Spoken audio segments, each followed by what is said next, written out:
السلام عليكم ورحمة الله تعالى وبركاته. حبايبي رجعنا فيديو جديد على قناة منوعات طول مصر. طيب يا جماعة الخير، إن شاء الله بالمقطع زي ما تعودنا قبل ما نبدأ الفيديو انزلوا تحت اسلخوا لايك واشتركوا في القناة وفعل تنبيه الجرس عشان نوصلكوا إشعارات. خلنا نروح نخش في الفيديو بسرعة. طبعا يا جماعة الخير، زي ما انتم شايفين بالعنوان جبت حوض سمك وأغراض كتير، يعني جبت أنا واكتشفت إن زوج طيور الزيبرا الجداد اللي جبتهم مش إناث، ذكور. المفروض هذا الفيديو كان حينزل امبارح، بس انا ما صار في عطل في برنامج المونتاج، وزي ما انتم شايفين اصبعي سكر عليه باب حديد كبير، بس الحمد لله اجت سليمة ما في كسر، بس كزرق شوية وسال دم. طبعا يا جماعة الخير اكتشفت انه زوج ذكر وانثى. طب كيف يعني؟ فصلنا هذا انه الذكر بكون من هنا له تحناية من تحت المنقار تبعه، بكون له تحناية زي هيك. الذكر هداك الشو ماله التحناية تبعته كاين منتوف في الريش تبعها هيك خفيف، مو مبين انه ابيض، يعني ببين انه انثى. بس يعني انا مسكته هيك بايدي واطلع عليه لقيت فيه تحنية خفيفة، عرفت انه هذا منتوف من قبل. طلعوا ذكر وانثى، حطيت لهم وش وجبت حوض سمك هي هناك، حقيت حبرجيك اياه، وجبنا كمان اغراض هي مبين من هنا، وكتير جبنا اغراض وطاولات وحاجات كتير من الشاليه طبعا القديم، يعني كانوا زي معفشين الدار هذا وجبناهم احنا. خلينا نروح نخش في الفيديو بسرعة عشان نطول في الحكاية.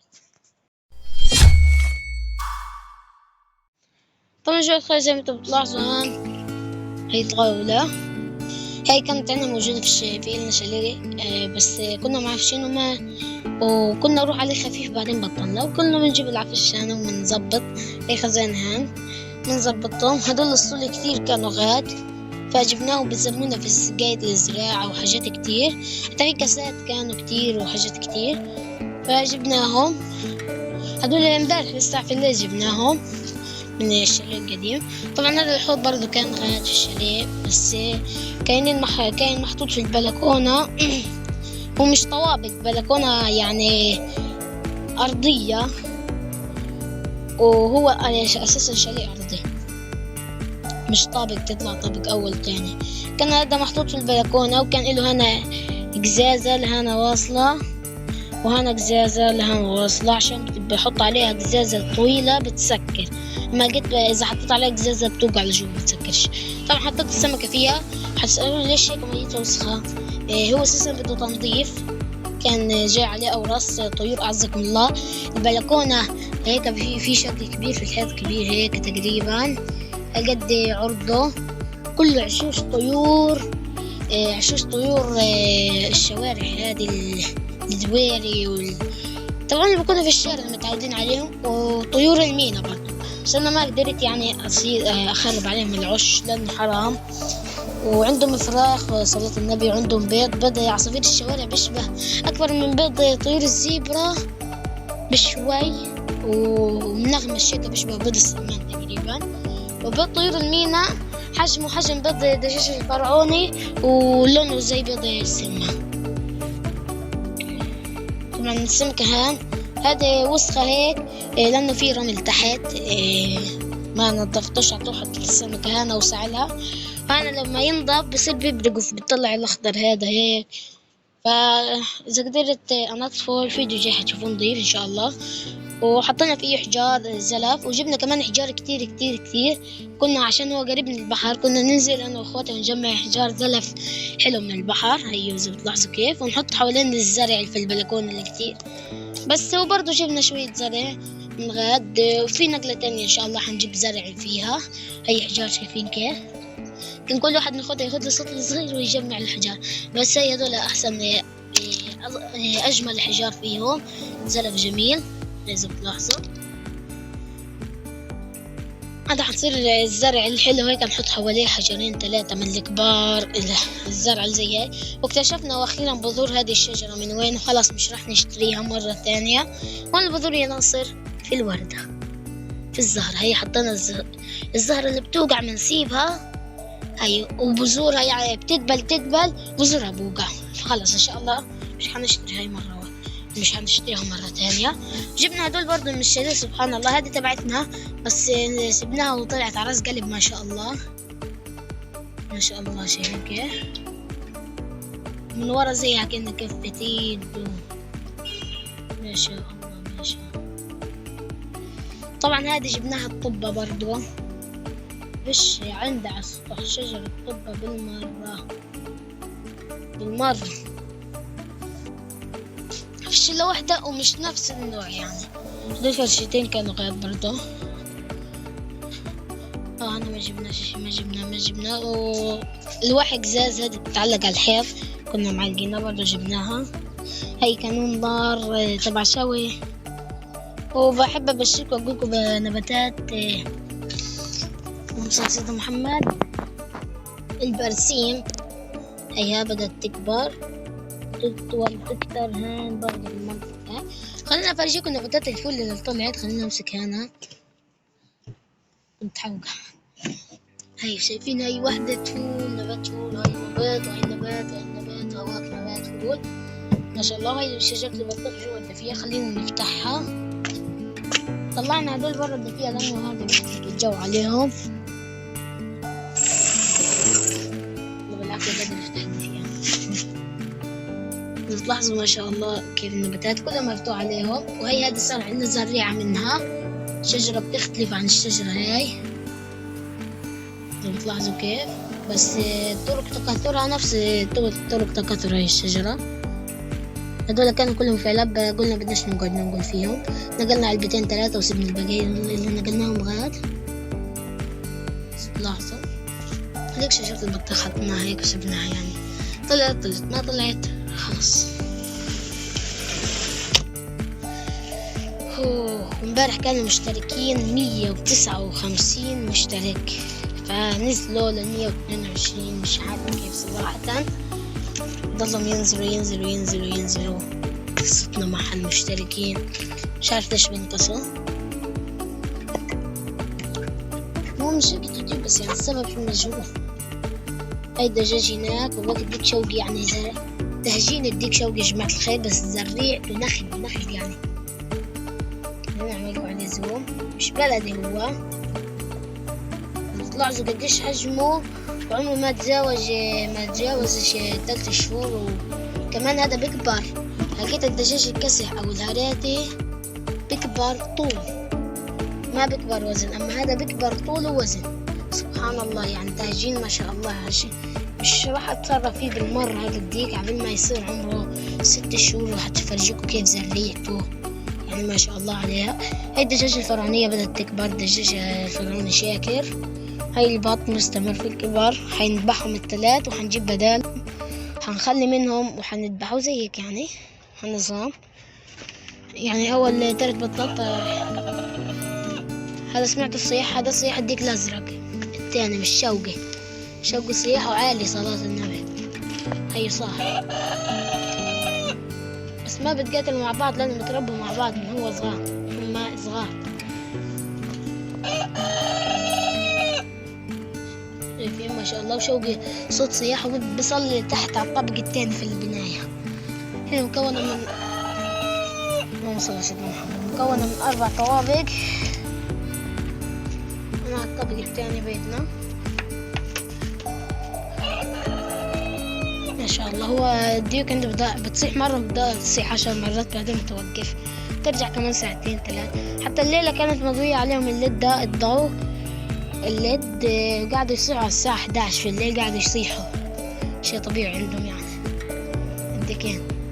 شو كمان نروح نشوف طيور الزيبرا. حرفيا جبنا نقل التوك توك للشغلات بس. هيا ما شاء الله. حطيت لهم عش عشان اكتشفهم. والذكر قاعد يبني في العش ويلفلف ما شاء الله. وهذول وضعوا بيض واخيرا بس هذول مش هقدر اصور لكم. هي طلعت. شوف انت كيف طلعت. الذكر اللي طلع من الشوه مش هقدر اصور لكم اياه. ابي لازم شوي احط لهم نص شمس ونص ضلة بس ما يوصل لوش شمس عشان اذا وصل الشمس بيخرب البيض. هذول طلعوا ذكر وانثى. فبرضه بنجيب جوز ذكر وانثى كمان ان شاء الله يعني. الريشة هذاك هنجمع فيه كمية طيور زيبرا يعني ما شاء الله اللي حتصير. يعني كل ما نجيب يعني حنصير نحطها. هاد تشبه عش طيور الزيبرا يعني، بس هي بتنفعش لطيور الزيبرا لأنه حجمها صغير. حطينا عشوش بفكرة يعني مضحكة شوي.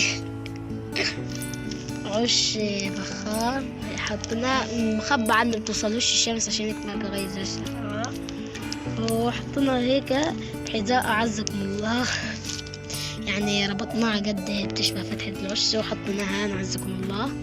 كان مرمي تحت الطاقة، فقلت تجربها بلكي يعني نجحت. لما نحط لهم كل هدول لازم نجحت. يعني 100 طريقة، مليون تريليون طريقة لصناعة عشوش طيور الزبرة. أنا أول ما ربيت كان عندي جوز، أول جوز جبته هتلاقوا حيظهر لكم إن شاء الله هنا فيديو إلهم حيضلوا ظاهر وأنا بتكلم. أول ما جبتهم بتعرفوا كيف يعني كنت حطيت لهم عش جوز الهند هداك، يعني كنت خارج قزازة برضو، وقبل ما كنت أصور في القناة عاملين لهم منها عش.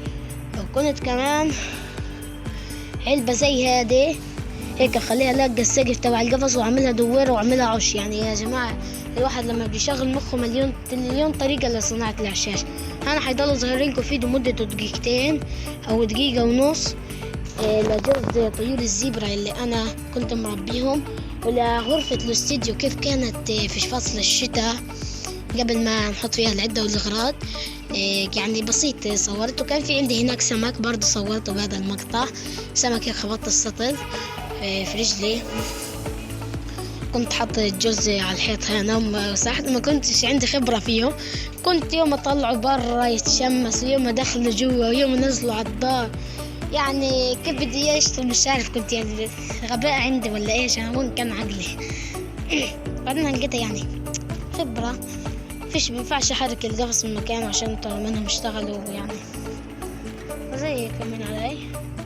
هذول بطلوا يتزغطوا اليوم، بس مش عارف صراحة كيف استملكهم وزغطهم. قبل ما يخلص المقطع لهنا حسكن معكم الفيديو.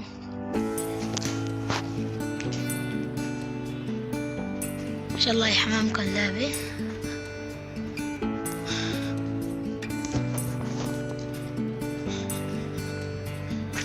أكيد حتظهر لكم أو ظهرت عندكم غرفة الاستديو هذه كيف كان حطت الجوز هنا، وهنا في فخارة عليها شبك. هذه كنت عاملها كانون نار أولع فيها فحم ودفع يصير هناك، وهنا في زراعة وشمس وطاول فيها أغراض يعني كانت حلوة غرفة الاستديو.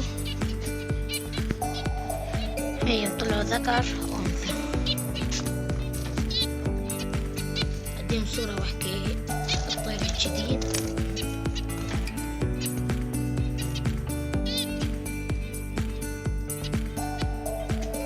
خلي الذكر يجي في الخشب.